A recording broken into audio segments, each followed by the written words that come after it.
2024 program rankings continue here at the Voice of College Football. Appreciate you stopping by for the best in discussion, debate, and analysis. Please check out the first video.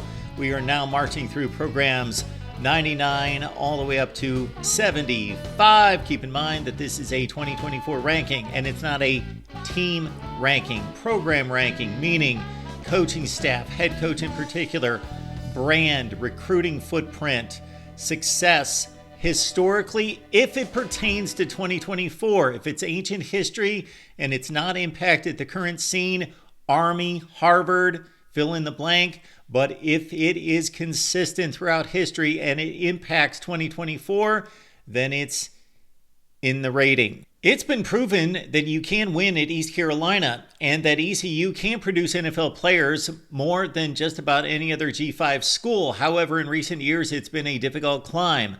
Mike Houston at 24-34 had a uptick in 2022 at 8-5 and a narrow miss against NC State in the opener. This looked like a program on the rise. However, plummeted to 2-10 this past season. We've got East Carolina at 99. Let's face it, it's tough to win at FAU. They've been playing football since 2001, and for as good a job as Lane Kiffin is doing right now at Ole Miss and building them into a near top 10 program, he may have done his best work at FAU, lifting them to 2 conference championships. Willie Taggart, success on the Group of 5 level at Western Kentucky and South Florida, 15-18 at FAU. Tom Herman, despite not reaching the pinnacle at Texas, has shown to be a pretty damn good football coach. He did a good job at Texas, and at Houston, of course, really won big. He went 4-8 his first season at FAU. We will see how it plays out from here, but right now, FAU at 98. When I was the WCBI sports director in Columbus, Mississippi in the late 90s, I was introduced to SEC football up close and personal. But what I was also introduced to, in a sense, in that I never watched them on television, was Southern Miss and how good this football program could be when the right coach was on the sideline. Of course, Brett Favre lifted this program to national prominence with a upset of Florida State and some fine seasons in the late 80s.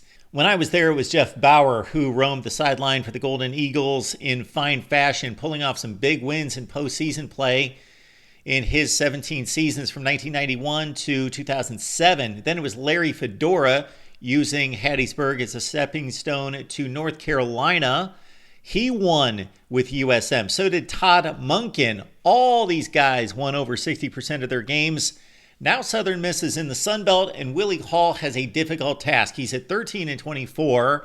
Looked like, much like East Carolina and Mike Houston, he was breaking through and had a good trajectory going in 2022 with a 7-6 record, but back down to 3-9 in 2023. At number 97, Southern Miss. Right now, Utah State is the 2024 version of Northwestern preseason. Utah State hopes to be the Northwestern of 2024 postseason. Of course, Northwestern did remarkable things under David Braun after the dismissal of Pat Fitzgerald. Utah State is that program this season after the dismissal in recent weeks of Blake Anderson. Won big at Arkansas State and also lifted Utah State to the Mountain West Conference Championship at 11-3 in 2021. Insert Nate Dreiling, New Mexico State defensive coordinator in 2022 and 23. This was a winning program under Anderson at times, and also the other Anderson, Gary Anderson. And how about the job Matt Wells did before he left for Texas Tech? This could be a good football program. They've been feisty in the past under the previous aforementioned head coaches. 6-7 in 2023, but they've got a challenge with a interim head coach in 24. At 97, it's Utah State. Sometimes the stage is just too big, and maybe that was the case for Clay Helton at USC, and maybe he will never get his shot at another big-time Power 4 program. But he's doing just a fine job right now at Georgia Southern, coming off a 6-7 season. This program started at FBS play in 2013. Willie Fritz won the Sun Belt in 2014, and they've been to 5 bowl games since 2015. Again, we got Clay Helton and Georgia Southern at 95. We continue our Voice of College Football program rankings for 2024. We have reached a spot number 94. And this is the plight of many Group of Five programs. If they can catch that guy, then maybe they can catch a couple successful seasons before he moves on to a bigger and better job. Lance Leipold, yes, he's that guy, and he's getting the job done, of course, at Kansas right now. Former Michigan co-defensive coordinator Maurice Lindquist, not that guy. Ousted after going 3-9, 11-14 in 2 seasons. Enter Pete Lembo, former Ball State coach at Buffalo, where again the Bulls went 3-9 this past season. And much like many programs throughout the MAC, they are up and down, up and down. And right now, sitting at 94 in our Voice of College Football rankings. The Golden Hurricane of Tulsa show up every so often and reach postseason play, show us something in the bowl season. But Philip Montgomery, 2 really good seasons, 11-2 included, but 43-53, he's out. Enter Kevin Wilson, season number 1 in 2023, not so successful at 4-8. Of course, Kevin Wilson did some nice things at Indiana before he was ousted.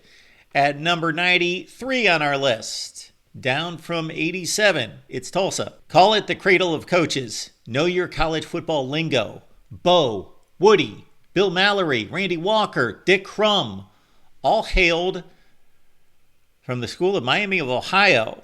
But Chuck Martin's not on that list yet, but he's working toward it. 50-56 is not impressive, but what is this past season of 2023. These are the MAC champions, the Red Hawks, 11-3.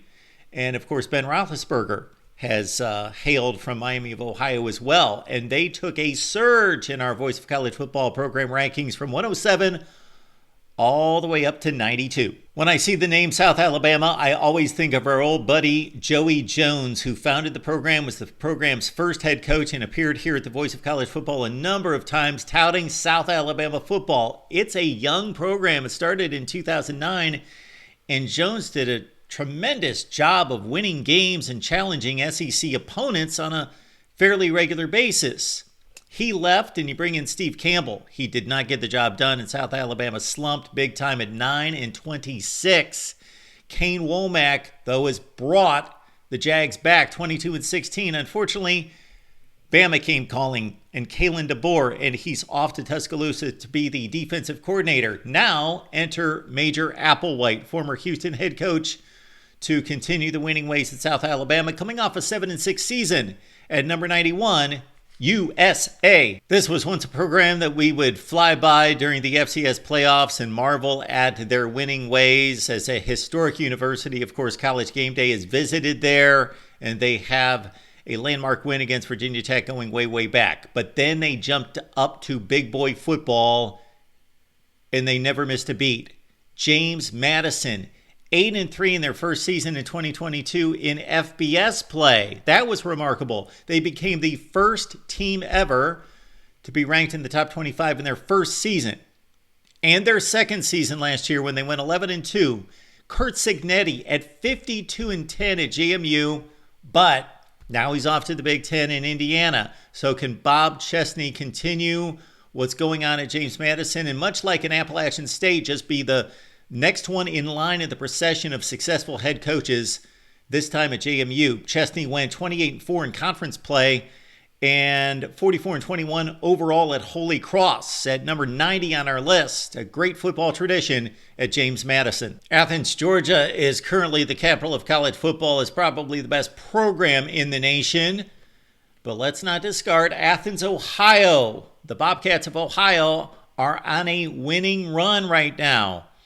This was a downtrodden program for years and years and years until they came across a really good head coach who was dismissed for going 9-3 at Nebraska. Frank Solich came to Ohio, and he established roots right there. Took a program that was sub 500 all time, went 77-46 with 5 bowl wins, consistently in the running for a MAC championship, although he could not pull it off.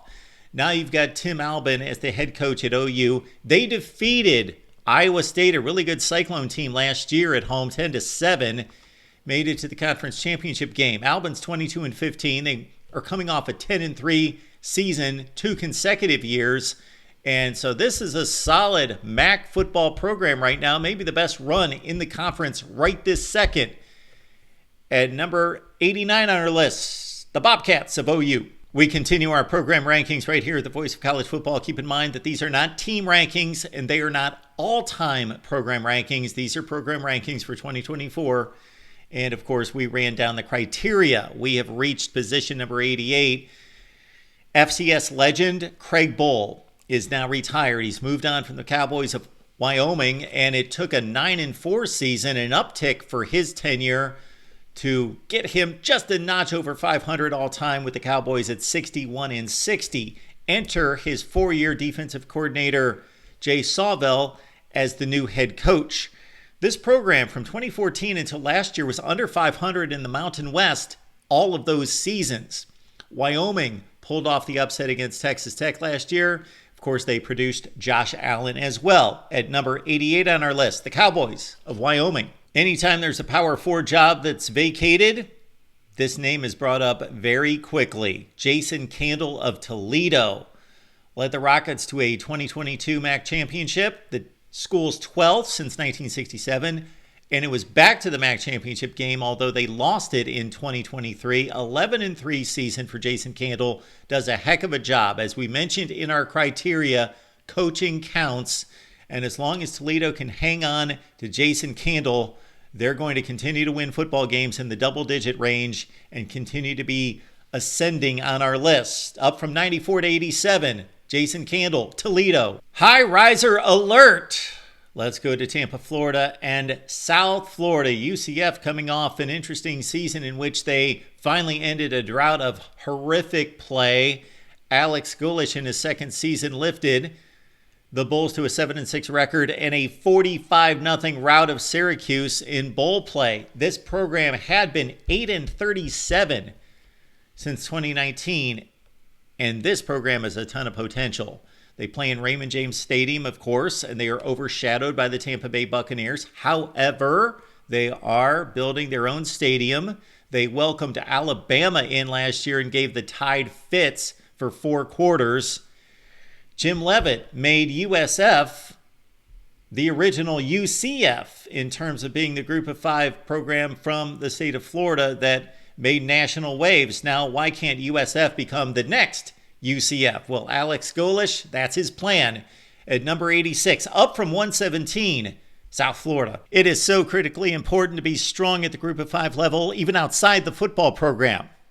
The administration, student life, academics, culture, everything in place, stable and functioning effectively, because you're only as good as your head coach otherwise, because he's going to be off to a power conference job within 2 years if he's any good. If he's not, you got to get rid of him. Therefore, are you going to be the rule where you're only as good as your head coach currently, or are you going to be the exception? App State, Boise State, where you're so good you can hire just the next guy, hire effectively, and keep it rolling. That could be the case at Troy. They get tested again here in 2024. Neil Brown did an exceptional job. Of course, he's at West Virginia now. 3 consecutive 10-win seasons. John Summerall, look at the job that he's done. Troy finished ranked in the top 25 in 2022. They followed that up 12-2 with a 11-3 season this past year, but John Summerall takes the Big 12 job at Houston. Now it's up to Jared Parker, former Notre Dame offensive coordinator, to take the reins. If Summerall was still there, we would have him ranked higher. However, we've got Troy at 84. One of the great programs in the history of college football is those superseded exponentially by its impact on the world stage. West Point. Yes, back to the football field and the exploits of the 1940s. Glenn Davis, Doc Blanchard, and the most recent national championships and nationally dominant teams at Army. But then the downfall of the program, along with the other military academies and trying to keep up with big-time college football. This was the worst of the military academies for much of the 80s, 90s, into the 2000s. Enter Jeff Monken. What a job he has done. 64-49. He has taken back the rivalry from Navy, and Army's coming off a 6-6 campaign in 2023. At number 84, the Cadets. We just talked about Group of 5 programs that win big based on the competency of the head coach. Enter Louisiana. Billy Napier won nearly 90% of his games. Tim Lager, Not 50% of his games, at 12-14. 6-7 last season. At number 83 on our list, Louisiana. Bill Clark is one of the great football coaches in recent college football history that few know about. Head coach at UAB, built a winner, had the administration give up on football, cancel football for 2015 and 16, immediately come back, take back the program, and build them back into a winner. Now, unfortunately, Bill Clark has had to step aside because of medical issues. He went 49-26, 32-12 in conference play at UAB. Remarkable job by Bill Clark in sustaining this football program. Now they hand it off to a much bigger name, a Super Bowl championship winning quarterback in Trent Dilfer. He had success at the high school level and at a small school in Tennessee. Now, a big step up in class. His first season didn't go well. We shall see. I've got some faith in Trent Dilfer. Great communicator, definitely. And he's got a name and he brings in credibility. But again, the first season was a rough go in Birmingham at number 82, UAB. It's one of the more interesting histories and legacies in college football all time. This program, if we were doing this ranking 1 decade ago, was arguably a top 5 program, but they're going to be the first power program we list going from the bottom up. The worst program currently in power conference football just switched from the Pac-12 and now is going to have to play most of its road games all the way on the East Coast. And of course, we're talking about Stanford. The academics are incredible, first-rate, first-class, worldwide. We know what the deal is there. So it's difficult to recruit on one hand, but also there are some other advantages tied to Stanford football. So if you've got the right focus, the right determination at the administrative level, and they hire the right coach, a la Jim Harbaugh moving into David Shaw, we saw just as recently as 10 years ago, dominant football program, 2015 Rose Bowl winners with Christian McCaffrey, but downtrodden right now, did have that magical night against Colorado and Deion Sanders and coming back from 1 million points down to win on national TV. Troy Taylor comes in where he was phenomenally successful at Sacramento State, but his first run with the Cardinal at 3-9. This program's at a crossroads, and by looking at the stadium on Saturdays, it appears as though nobody cares, but they are still a decent draw in the TV ratings. Now moving to the ACC, an interesting dynamic, a very weird dynamic. At number 81, Stanford. This was one of the great FCS programs ever and moved into FBS play in 1997 after winning the FCS championship in 96.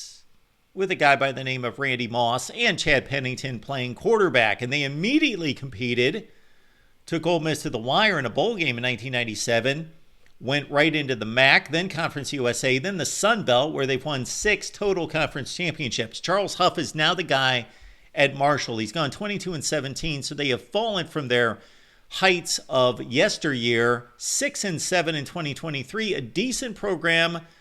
Should be more dominant, you would think, in the Sun Belt Conference, considering what they've shown in their past history. At number 80, Marshall. We here at the Voice of College Football have just named Stanford as the worst program in power conference play. And many of you would have countered immediately, and I would understand it, to say, how about that school in the Music City? Yes, of course, Vanderbilt went 0-8 in conference play, 2-10 under Clark Lee, who once said we're going to have the greatest program in college football, and I've held him to it ever since. That was at 2 SEC Media Days ago, at which I know that he meant not necessarily a national championship program, but combining the academics and everything else involved with the football, that they would have a great program. Remember, one of our criteria is conference affiliation. Stanford had to flee the Pac-12, run to the ACC, which is on shaky ground. Vanderbilt, unless the structure of college football completely implodes and schools get kicked out, they are in the safe haven and the rich haven, the prosperous haven of the SEC. So despite 0-8 last season, 2-10, the year before we saw some hope because after losing a zillion consecutive games, Clark Lee and his program beat Florida and Kentucky in November, but they were just atrocious last year. Couldn't come within 3 scores of anyone in the SEC. They are at the bottom of the Power Four. Do they care about football? We saw what James Franklin did a decade ago. They are not the greatest program ever. The closest they came to anyone in the SEC, again, was 16 points. Clark Lee's 9-27, Vandy's at 79. Boston College has a better all-time football tradition and resume than most people know. Go back to the 1980s. That's when it really began, with Doug Flutie winning a Heisman Trophy, putting this program on the map, and then with guys like Jack Bicknell and Tom Coughlin on the sideline, BC was a major factor, even going into ACC play, showing up at conference championship games on a fairly regular basis. Steve Adazio, 7-6, 7-6, 7-6 over and over and over, and a few 3-9 sprinkled in. Jeff Hafley really finished on a strong note with a bowl victory against SMU, completing a surprising 7-6 season, but he got sick of college football and all the responsibilities that have been added to the head coach's position with the transfer portal and NIL. Fortunately for BC, they found a guy who was available in Bill O'Brien. Excellent coach, doesn't have a great reputation as a people person, but when it comes to X's and O's and building an organization, look at the Houston Texans. They didn't win anything before Bill O'Brien. Sure, he failed in the playoffs, but in terms of winning consistently in Houston, look at what he did at Penn State. That was truly remarkable. They got a great find at BC and probably upgraded the head coaching position by having their head coach leave. Does anyone care in Boston? They play in one of the most fortified pro sports towns in the country, probably the number one sports town that loves and adores the Celtics, the Red Sox, the Patriots, and the Bruins. At number 78 on our list, BC. We continue our program rankings for 2024 right here at the Voice of College Football. We appreciate you being here. Please like and subscribe. And if there is continued expansion in college football, of course, there's much talk about retraction, but if there's expansion, we've seen Houston, Cincinnati, and UCF in recent years, also SMU elevate. How about App State? We talked about them as the classic example of such a structure and a football culture that carries from coach to coach to coach to coach. This is just flat out a great small program. Satterfield, Drinkwitz, now Sean Clark, 35-18, 9-5 this past season. They've given North Carolina fits, if nothing else, over the past few years, taking them down to the wire 63-61 and 40-34. Of course, they've got the historic win against Michigan as an FCS team in 2007. Pickens Stadium in Boone, North Carolina is a destination. App State, better than a few power programs at 77. Same part of the country, same situation. Maybe this is the next App State. Coastal Carolina. Jamie Chadwell, heck of a job before he went to Liberty, 31-7 in his 3 previous seasons as they move into Sun Belt Conference play here, of course. Over the last few seasons, Tim Beck took over, led them to an 8-5 finish. He's got experiences at Ohio State, Nebraska, NC State, and other stops. At number 76 on our list, Coastal Carolina. We just hit you with App State. Coastal Carolina. Is Liberty the next in line as a G5 power? Of course, Jamie Chadwell is the new head coach. Season number 1, a raving success. 13-1 despite an embarrassment in the Fiesta Bowl to Oregon. 13-1 ranked G5 representative in the New Year's Six, of course. And Chadwell did an outstanding job. We just said 31-7 in Coastal Carolina. Hugh Freeze went 34-15 at Liberty as he lifted the program. They're going to Conference USA, and come to think of it, I'm going to say this on the fly, Liberty, Coastal Carolina, App State, we're going to mix them up a little bit. We're going to go Coastal 77, Liberty 76, App State 75. It's a program ranking, so Liberty at 77, Coastal 76, yes. App State at 75. Appreciate you being here at the Voice of College Football for the best in discussion, debate, and analysis. Based on what? Based on your participation. Please leave your comments down below. We will continue our program rankings for 2024. 74 all the way to the top. And remember, our daily Voice of College Football call-in show. It's every morning, 10 a.m. Eastern Time. Give me a call. We'll talk ball.